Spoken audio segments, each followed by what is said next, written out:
Ya en la actualidad estamos acostumbrados a los reboots, remakes y live actions.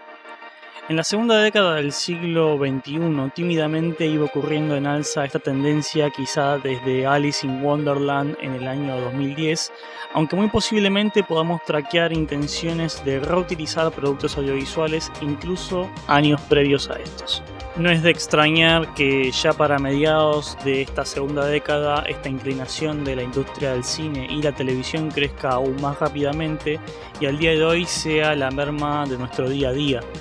Empezando quizá por estudios demográficos en los que productos que hayan sido un éxito en los 80 ahora tenían un público adulto con intenciones de rememorar épocas de su infancia y sobre todo poder adquisitivo para la compra de los productos derivados de estos audiovisuales. Dredd del 2012, Robocop del 2014, Las Cazafantasmas del 2016 fueron algunos ejemplos quizá aislados de la maquinaria del ratón monopolio a la cual la mayoría de las personas se encuentran familiarizadas hoy. Japón no era ajeno en su ojo meticuloso para el actual capitalista en poder crear ganancias a partir de emular estas tendencias occidentales con ejemplos como la continuación de Sakura Card Captor, la reciente continuación de la historia de Inuyasha y el porvenir de Shaman King. Desde Toei también tuvimos en 2014 a Sailor Moon Crystal y a Dragon Ball Super en 2015, año donde también comenzaba la apuesta en Digimon por medio de Tree a través de la empresa ya mencionada. Años después, y aún con productos de animaciones japonesas que siguen apuntando a un demográfico que ahora tiene el poder adquisitivo de compra de productos derivados de animaciones o viceversa, animaciones en función de la venta de productos, tenemos en nuestras pantallas una nueva versión de Digimon Adventure con su mismo nombre, casi el mismo setup de personajes, pero con un enfoque completamente diferente y como ya nos encontramos a mitad de esta, creo que es justo el pensar que podríamos empezar a sacar algunos puntos en claro en relación a lo que vimos y a lo que nos queda por ver. Masato Mitsuzuka, quien tiene un portfolio de un peso no demasiado grande respecto a sus trabajos posteriores, los cuales abarcan mayormente el haber sido asistente de dirección o director de episodios puntuales de muchas de las series de Toei, entre ellas Dragon Ball Super, fue confiado con esta nueva apuesta a Digimon por parte de Bandai y Toei. Luego de las controversiales OVAs de Tree, ya gran parte de los fans miraban con desconfianza algo nuevamente portando el estandarte de Adventure, y otros quizá tomaban posturas tribalistas de fanatismo ciego, sea en sentido hacia el producto que fuere mientras sea Digimon, o sea en otros casos indiferencia a nuevas propuestas para con la franquicia. La realidad es que tuvimos una nueva serie de Digimon que porta demasiadas contradicciones en sí hasta el día de hoy y es fuente principal de mucho debate entre tanto fans hispanohablantes como anglohablantes.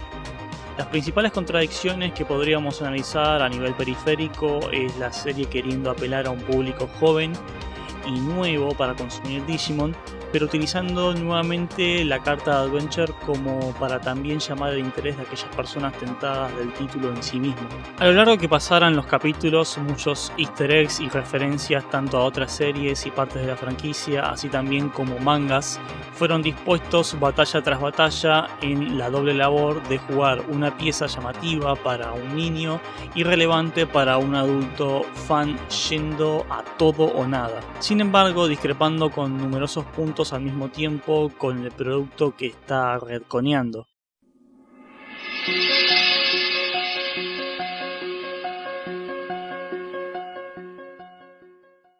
Uno de los grandes problemas que comenzó preanunciando la serie ya desde sus pósters y luego desde el relato de cada capítulo era un desbalance en los personajes.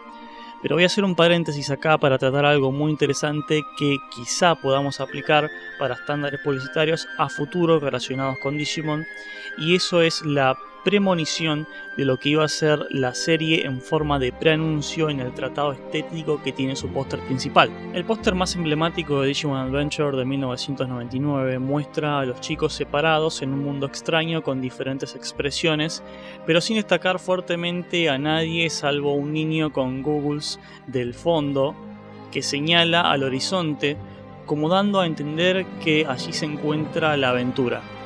casualmente también haciendo alusión al nombre de la serie en forma de un subtexto gráfico. En definitiva, no existe una real competencia entre los elementos del póster por la ponderación en el mismo, sino que se demuestra a sus actores en una forma más armónica. El póster principal publicitario de Digimon Adventure 2020 nos muestra también esta idea de comunicación que también preanunció el tono que iba a tener esta narrativa.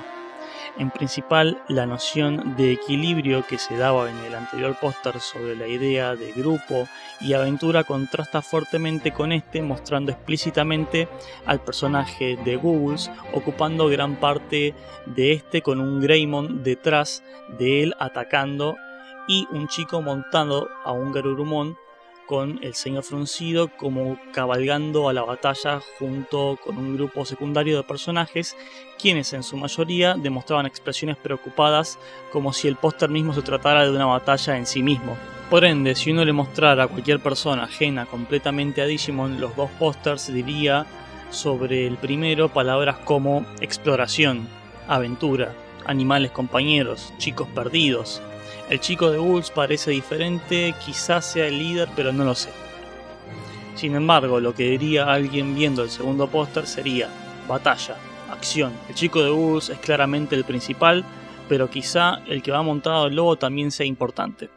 Este paréntesis me pareció importante para contraponer lo que la composición de imágenes estáticas publicitarias muchas veces nos dicen de los productos que representan. Sin embargo, volviendo al tema de la centralización de los personajes en cuestión, me parece interesante citar al autor John Turby en La anatomía de la historia. En este libro expone: el más grande error que cometen los escritores cuando crean personajes es pensar al héroe y al resto de los personajes como individuos separados.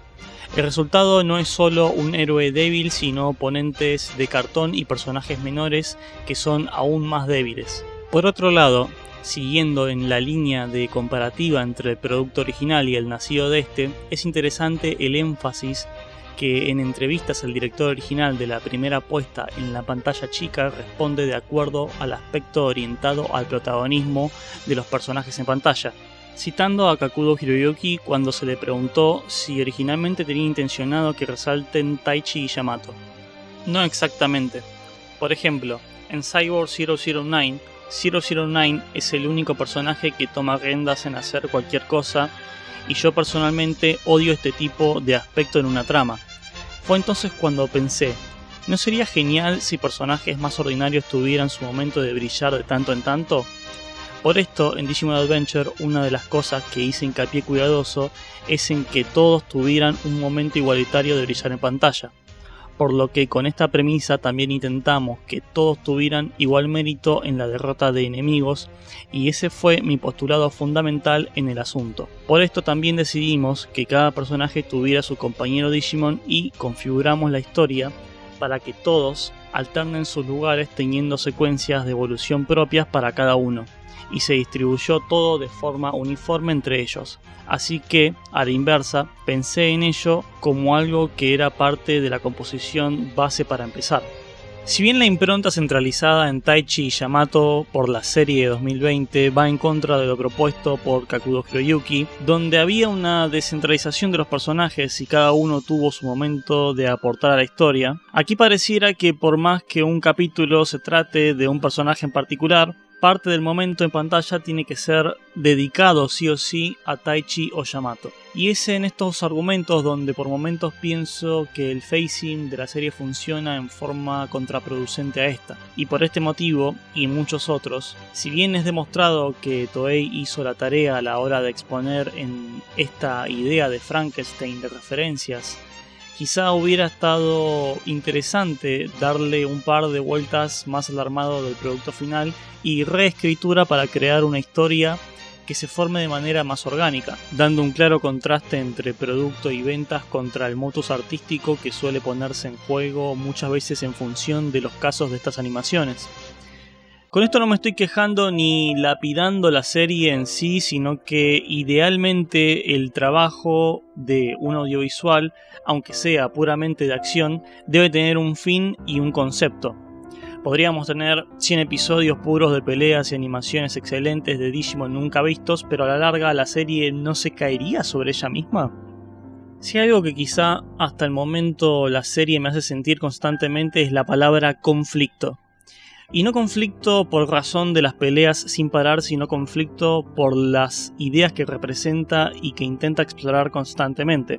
Luego de 30 episodios, los personajes no manifiestan rasgos de personalidad e historias que llamen al televidente a tener empatía con estos, pero al mismo tiempo llama a situaciones de la serie en la que se basa donde estos personajes sí eran presentados de esta manera.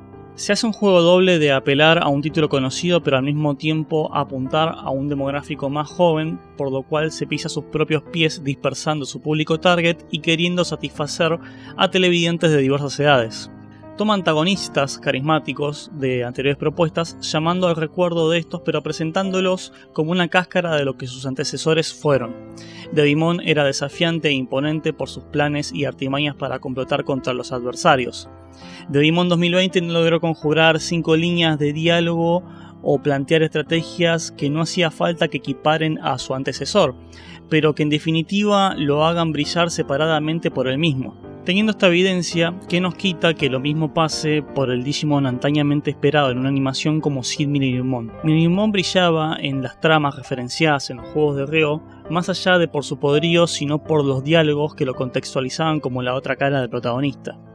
Escasas evidencias tenemos de que un temple similar pueda tener en esta serie, y mirando de cara a los perfiles presentados por anteriores antagonistas, el camino a seguir funcionaría de forma similar si especuláramos sobre esto. Este conflicto desde la narrativa de la serie está sirviendo hoy para dejarla en un gris de dudas, pero con más certezas con respecto a algunas cuestiones que a modo de especulación podríamos afirmar a mitad de esta que Digimon Adventure 2020 no está hecha para fans de Digimon Adventure. Sus historias y tonos son diferentes y su narrativa ocupa instancias discrepantes entre ellas. Si bien existen varios paralelismos con Bokura no War Game a lo largo de esta, la trama en sí parece apoyarse meramente en este concepto. Hay Digimon malos y descontrolados que por su maldad pura conspiran en destruir el mundo humano. Esto, por supuesto, adoptando una postura superficial con respecto a lo que Hosada verdaderamente retrató mediante su audiovisual. Digimon Adventure 2020 sobreenfatiza el conflicto por sobre dar a entender al espectador el porqué del conflicto.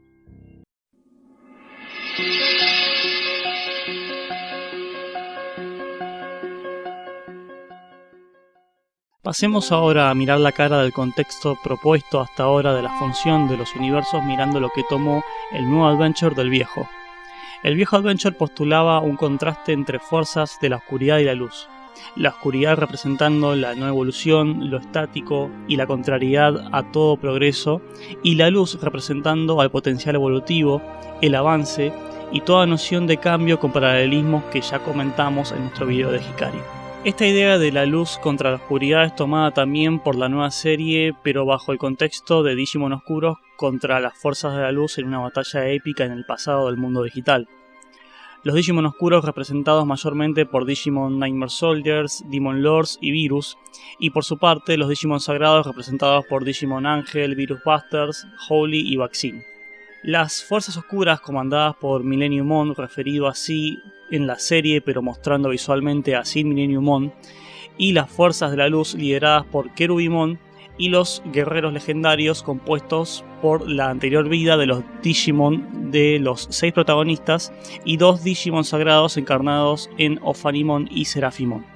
Hasta ahora gran polémica se generó por las redes porque esta serie sobreatribuye poderes a los Digimon sagrados que no son normales o de común uso de estos en otras entregas o productos, pero al mismo tiempo también contrastando con el alcance mismo que sus adversarios poseen. Visto desde el punto del planteo de la trama, tiene sentido que si existen Digimon con la capacidad de crear tormentas de arena y abrir grietas que conecten puntos espaciales que envíen a Digimon a otros sitios, también su aspecto contrario porte con poderes de índole similar. Llevado al punto más superficial de análisis, los Digimon oscuros no son Digimon normales con habilidades normales y los Digimon sagrados tampoco, sino que funcionan como fuerzas que contrastan el mundo del reboot y lo moldean a este. Noté por las redes también que muchos fans argumentan que el uso de un Digimon con el poder de controlar o hackear el pensamiento y motivo de otros es una estrategia más inteligente propuesta por esta serie contrastada con la del 99. Pero en realidad en el 99 no sabías qué le pasaba al Digimon o si estaba siendo controlado o no hasta que este te atacaba. Y luego de pelear, era algún elemento circunstancial de la batalla o la luz de los niños el encargado de lidiar con este factor. Quizá también esto funcionó como alegoría al progreso industrial y la alienación de las personas, entendiendo a los Digimon como una alegoría de espíritus propuesto por el director, en contraparte a la luz de la inocencia quizá, aunque esto es pura especulación personal. En el caso de la nueva serie es un Digimon que vuela y hace ruido al lado de uno más grande, siendo la solución más simple el destruirlo y listo, como fue el caso de Kojiro, uno de los pocos que produjo esta estrategia. En contraparte es quizá menos sutil, un engranaje significa movimiento, avance, y en muchos aspectos una alegoría a la industrialización de las cosas naturales. Es interesante este paralelismo en contraparte de que el poder de la oscuridad que movía los engranajes negros representaba el no avance y la no evolución, en una contradicción y paradoja de conceptos en sí mismo que muchas personas quizá pierden de vista. Sin embargo, me pareció especialmente interesante cómo fue evolucionando el medio por el que los Digimon se presentaban fuera de sí en la serie nueva, mostrando en principio a los Thundermon, luego a el Miasma para los Digimon Perfect y luego a Rayos Oscuros, que juegan el doble juego de tomar control del Digimon e incrementar sus poderes al punto de hacerlo evolucionar. Me pareció sobre todo interesante el aspecto de usar una sustancia conocida como miasma, siendo un concepto real que fue utilizado en la ciencia antigua de la medicina, en la que se creía que emisiones fétidas en el aire crean enfermedades en las personas, concepto que luego con avances científicos sería descartado. Aunque también en la mitología griega se entendía al miasma como un poder contagioso que tiene vida en sí mismo. Esta última definición quizá iría bastante de la mano también con la idea posterior explicada muy brevemente de las partes de Millenniummon dispersadas en el mundo, por lo que cada una crearía su propia influencia y tendría vida en sí misma. Concepto de todas formas no demasiado desarrollado para llegar a conclusiones prematuras, aunque personalmente me gustaría que el subtexto de la fuerza de la oscuridad funcionando como una enfermedad en sí sea más desarrollado, o quizá mismo como algo producto de la creación humana que terminó perjudicando al mundo digital sería igual de interesante. Un aspecto valioso que rescato también de Reboot son sus numerosos guiños respecto al mundo de los Biped, conocido popularmente como Mundo Core, donde es posible hacer algunos paralelismos entre aspectos presentados de forma en que los Digimon compiten para alcanzar la evolución a modo de la supervivencia del más apto, y también siendo el continente Cloud donde empezamos a ver a los primeros Ultimate en paralelo junto con otros aspectos con el continente Folder presentado en el mundo de los Biped.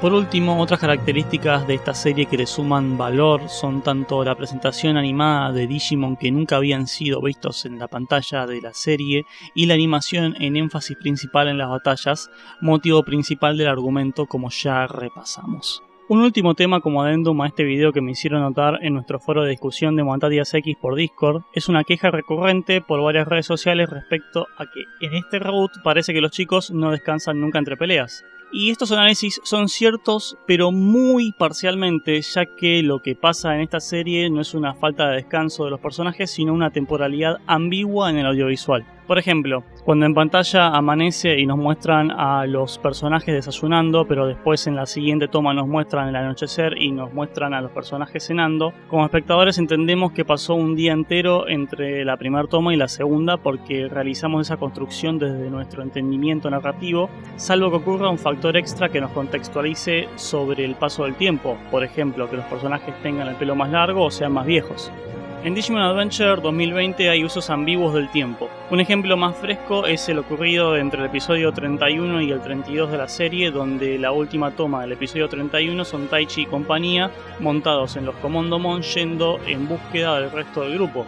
Y la primera toma del episodio 32 son el grupo rescatando a Takeru montados en un Commandomon.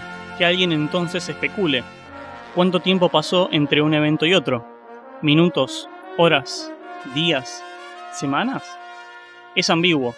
Podríamos especular que no demasiado porque nos muestran un día soleado en la animación, al igual que estaba en el capítulo anterior, pero eso no lo sabemos. Misma ambigüedad temporal podría aplicarse a menor escala cuando Taichi y Yamato son rescatados por Leomon y descansan. No sabemos cuánto tiempo pasan en el campamento, pero asumimos por los elementos del mundo que no más de un día, pero tranquilamente podrían ser más. Y así en muchas ocasiones.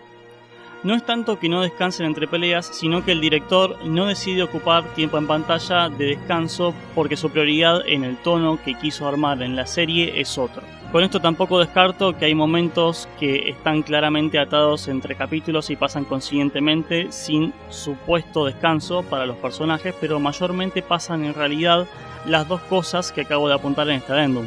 Postdata, gracias Sócrates en particular por hacerme notar esto. Estos análisis no fueron con intención de vanagloriar o lapidar la nueva serie o la original, sino establecer algunos puntos interesantes de análisis y perspectivas personales que quizá hagan que otras personas reevalúen sus juicios de ambas.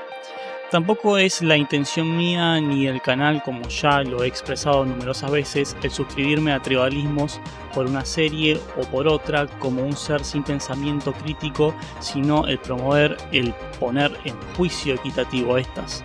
Digimon Adventure en sus numerosas facetas suele ser controversial, pero suele atraer a personas que valoran aspectos diferentes de una serie u otra, o incluso los OVAs de Tree para algunos.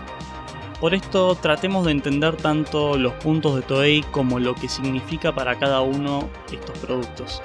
Quejarse, patalear como un niño y enjuiciar a otros por lo que prefieren como bueno no sirve para construir una mejor comunidad al día de mañana.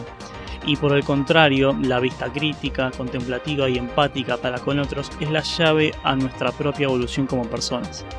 Hay quienes prefieren ver peleas en sus series y mucha acción, y hay quienes prefieren tramas más psicológicas.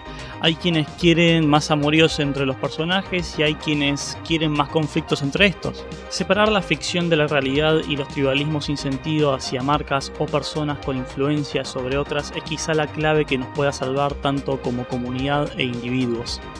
Si te gustó este video, dale like, compartilo y suscríbete a mi canal para más contenido con este tono, y de tener buen recibimiento a este video seguramente replique uno más completo al final de la serie. Comenten, ¿qué esperan para el futuro de Digimon y en particular de esta nueva apuesta?